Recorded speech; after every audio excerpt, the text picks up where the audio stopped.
አንድ አምላክ በሆነ በአብ በወልድ በመንፈስ ቅዱስ ስም ሐምሌ 9 በዚች ቀን የአምስቱ ሀገር ኤጲስቆጶስ ቅዱስ ቴዎድሮስ በሰማዕትነት አረፈ።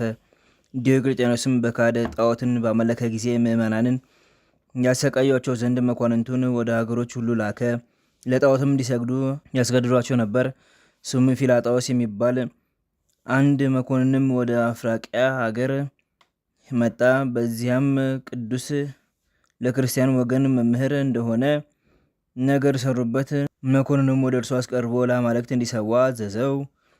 ቅዱሱም እንዲህ ብሎ መለሰለት፣ ሰማይና ምድርን የፈጠረ አምላክን ትተን ጣዖት ማምለክ አይገባንም። መኮንኑም በሆኑ አርጤምስንና አጵሎምን አርዳሚስንም ሌሎችንም አማልክት ያይላቸዋልን? ሌላ ነውን? አንተ የምትናገርለት አምላክ ካለ እነዚህስ አማልክት አይደሉምን? አለው። ቅዱስ ቴዎድሮስም መልሶ አዎን አማልክት አይደሉም፣ ክብር ይግባውና ከአንድ ከኢየሱስ ክርስቶስ በቀር አምላክ የለም፣ እርሱም ለፍጥረት ሁሉ ፈጣሪያቸው ነው አለው። መኮንኑም ኃይለ ቃል ስለመልሱ ተቆጥቶ 40 ቀን በግርፋትና በስቅለት በእስራትና በመንከራተት እንዲሰቃዩ አዘዘ። እርሱ ግን ትእዛዙን አልሰማም፣ ከስቃዩ የተነሳ አልፈራም። ከዚህም በኋላ ራሱን በሰይፍ እንዲቆርጡ አዘዘ። በመንግስተ ሰማያትም የሰማዕትነት አክሊል ተቀዳጀ። ለእግዚአብሔር ምስጋና ይሁን፣ እኛንም በጸሎቱ ይማረን ለዘላለሙ አሜን።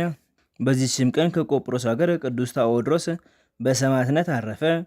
ከእርሱም ጋር 3 ሴቶች እና ያሰቃዩት የነበሩ 2 መኳንንት ሉኪያኖስ እና ደግናኖስ አረፉ።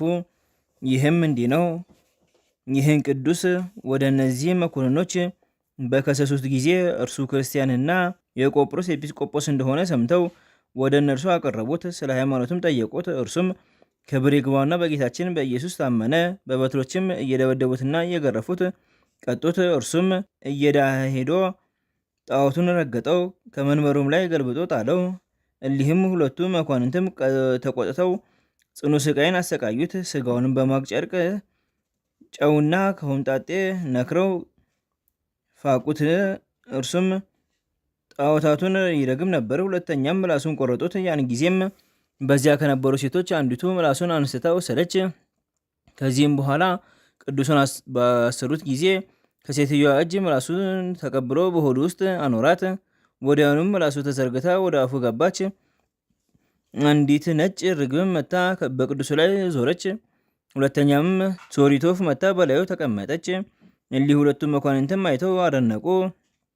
ሉኪዮስም ክብር ይግባውና በጌታችን በኢየሱስ ክርስቶስ አመነ። ያን ጊዜም መኮንኑ ደግናኒዎስ ተቆጥቶ ከቅዱስ ታዎድሮስ ኋላ ይከተሉ የነበሩ 3 ሴቶችን ገደላቸው። ከዚህም በኋላ ቅዱስ ታዎድሮስ ነፍሱን በሰጠ ጊዜ ረግቧና ሶሪቶፍ በረው ሄዶ ደግናኒዎስም አደነቀ። ሉኪዮስም የክርስቲያን ሃይማኖት የቀናች እንደሆነች አስረዳው። ክብር ይግባውና በጌታችን በኢየሱስ ክርስቶስ አመነ። ከዚህም በኋላ 2ቱ መኮንኖች ከቆሮንቶስ ሀገር በመርከብ እስከ ቆጵሮስ ሄዱ። በዚያም ክርስቲያኖችን ሲያሰቃያቸው ሌላውን መኮንን አገኙት። ሉኪያኖስም ከድናግኔዎስ ተሰውሮ በመኮንኑ ፊት ቆመ። የጣዖታቱንም መንበር ገለበጠ። ክብር ይግባውና በጌታችን ኢየሱስ ክርስቶስ ታመነ። መኮንኑም ራሱን በሰይፍ እንዲቆርጡ አዘዘ። የሰማዕትነት አክሊልም ተቀበለ። ድግናኒዮስም ስጋውን ወስዶ ገንዞ ቀበረው። ከዚህም በኋላ ድግናኒዮስ በመኮንኑ ፊት ቆሞ ክብር ይግባውና በጌታችን ኢየሱስ ክርስቶስ ታመነ። ይህንንም በሰይፍ ራሱን ቆርጦ የሰማዕትነት አክሊልም በመንግስተ ሰማያት ተቀበለ። ለእግዚአብሔር ምስጋና ይሁን፣ እኛንም በከበሩ ሰማዕታት ጸሎት ይማረን ለዘላለሙ አሜን። በዚችም ቀን መስተጋድል አባ ህልያን አረፈ። የዚህም ቅዱስ የአባቱ ስም ዲስታ የእናቱ ስም ካልሙና ነው። የአገሩም ስም አይነ ፀሐይ ይባላል። እርሱም ቀድሞ በወጣትነቱ ጊዜ የወርቅና የብር አንጥረኛ ነበር። በስራውም የተመሰገነ ነው። በአንዲትም ቀንም ከአረብ አገልጋዮች አንዲት ሴት መታ ለጆሮቿ ጉትቻ እንዲሰራላት ለመነችው። ከሰራላትም በኋላ የሰራበትን ዋጋ ከእርሷ ፈለገ። በፊቱም ራሷን ዘንበል አድርጋ ወንዶች ከሴቶች የሚሹትን ብትሻ እነሆ አለሁ፣ ሌላ ገንዘብ ግን የለኝም አለችው። ይህን በሰማ ጊዜ አንቺ የጨለማ አበጋዝ ልጅ ከኔ ራቂ፣ ፊትሽንም አታሳይኝ አላት። ከዚህም በኋላ ሞትና ፍርድ መኖሩን ለነፍሱ ያሳሰባት በማደሪያ ውስጥ ጥቂት ቆየ። ተነስቶም ለድሆችና ለችግረኞች ገንዘቡን መጸወተ። ከገንዘቡም ከፍሎ ለእናቱ ሰጥቷት ተሰናበታት። ለ3 ቀን የሚበቃውንም ስንቅ ይዞ ወደ ገዳም ሄደ። እግዚአብሔርም የልቡናውን ንጽሕና ስላየ መራው። የራቀውን ቦታ ወደ እርሱ አቀረበለት። ወደ ኤርትራ ባህር ዳርቻም በአንዲት ቀን ደረሰ። ቆሞ ሳለም ነጭ ልብስ የለበሱ እንደ ፀሐይ የሚያበራ መስቀልን የተመረኮዙ 3 ሰዎች ተገለጡለት። አነቁትና ከእሳቸው ጋር ወሰዱት። ወደ አትክልት ቦታም በደረሱ ጊዜ በትርና የእንቁ መስቀል ሰጡት። በዚያም በአንድነት ጸለዩ፣ ሰገዱ። ከሰገደበትም ራሱን ቀና ባደረገ ጊዜ ከእርሳቸው ያገኘው አልነበረም። በመለየቱም አዘነ፣ አለቀሰም። ከዚህም በኋላ ከአትክልቱ ቦታ ቅጠል እየበላ ውሃም ከእርሷ እየጠጣ ኑሮን በብሕትውና አደረገ። ወደ ቦታዎችና ወደ ዋሻዎች ለመሄድ የፈለገ እንደሆነም በትረ መስቀሉን ታበራለት ነበር። የተመረከዘበትም የረዘመውን መንገድ ተጠቀልለት ነበር። ልብሱም ከነዚያ ዛፎች ቅጠል ነበር።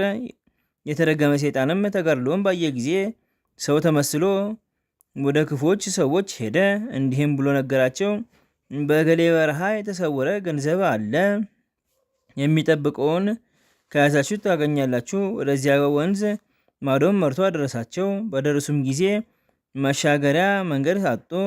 እጅግም ተጠምተው ነበርና ወደ ውሃው እያዩ ወደ ውሃው መድረስ ተሳናቸው። ሁለተኛም በሚያስፈራ ዘንዶ ተመስሎ ቅዱስ ሕልያንን ውሃ ሲጠማቸው አንተ ለባልንጀሮች እንዴት አትራራም? እንዴትስ ውሃ አታጠጣቸውም? አለው። በዚህ የሚይዙት መስሎት ነበርና ለቅዱስ ሕልያንም በአውሬ አንደበት እግዚአብሔር የዘለፈው መስሎት ውሃ ቀዳላቸው፣ ያጠጣቸውም ዘንድ ተሻገረ። እነርሱም ድሃነቱን አይተው ራሩለት፣ ልብስም ሊሰጡት ወደዱ። እርሱ ግን አልተቀበላቸውም። ወደ አባቱም ተመለሰ። ሰይጣንም ተንኮሎ በከሸፈበት ጊዜ በደጋጎች መነኮሳት ተመሰለ። ሊያስቱትም ወደ እርሱ ሄዱ። በመስቀል ምልክትም ባማተበ ጊዜ አፍረው ተበተኑ። የእረፍቱም ሰዓት በቀረበ ጊዜ ቀድሞ ተገልጸውለት የነበሩ እነዚያ 3 ሰዎች መጥተው ገድሉን ጻፉ። ባረፈ ጊዜም ቀበሩት። ለእግዚአብሔር ምስጋና ይሁን፣ እኛንም በዚህ ጻድቅ ጸሎት ይማረን ለዘላለሙ አሜን። በዚችም ቀን የመብራጣንና የቀፈሃላ ኤጲስቆጶስ የንድራኦስ መታሰቢያቸው ነው። የግብፃዊ የቅዱስ ሰርጊስ ቤተክርስቲያንም ቅዳሴ ቤት ነው። ዳግመኛም ከአባ ኤሲ ጋራ በሰማዕትነት የሞቱ የ5500 እና የ4 ጭፍሮች መታሰቢያ ነው። በረከታቸውም ከኛ ጋር ትኑር ለዘላለሙ አሜን። አንድ አምላክ በሆነ በአብ በወልድ በመንፈስ ቅዱስ ስም ሐምሌ 10 በዚች ቀን ናትናኤል የተባለው ቅዱስ ሐዋርያ ስምዖን ቀለዮጳ በሰማዕትነት አረፈ። ዘአቅረብኩ ማሕሌተ ዘኪርያ አእላፈ እምለተጸምዱከ ዘልፈ እለ አነብብ ተወከፍ ዘኔቴ መጽሐፈ እንተ ርእሰከ እግዚኦ ጻድቃ እምነት ወከፈ እምለአቡ ብርሃን ዘተርፈ ነቢያት ቅዱሳን ሐዋርያት ሰባክያን ሰማዕታት ወጻድቃን ደናግል አዲሁ ወመነኮሳት ሄራን ባርኮ ጉባኤ ዘቲ መካን እስከ ረጌሊ ቆኖ ህፃን ለጻፈው በክርታስ ወለዛ ጻፈውን ዘይደርስ ወለዛ አንቦ ሰርጎም ሳዲስ ወለሰማ ቃሎ ዘነፈስ ጸሎተሙ ማርያም አረቂተ ኩሉ ባሰ ሆሬ ማረን ኢየሱስ ክርስቶስ በቅዱሳኑ ጸሎት ይጠብቀን። በረከታቸውም ከኛ ጋር ትኑር። ኦ አምላክነ በከመ ንትቀበል ወአኮ በከመ አብሳነ ወነዘ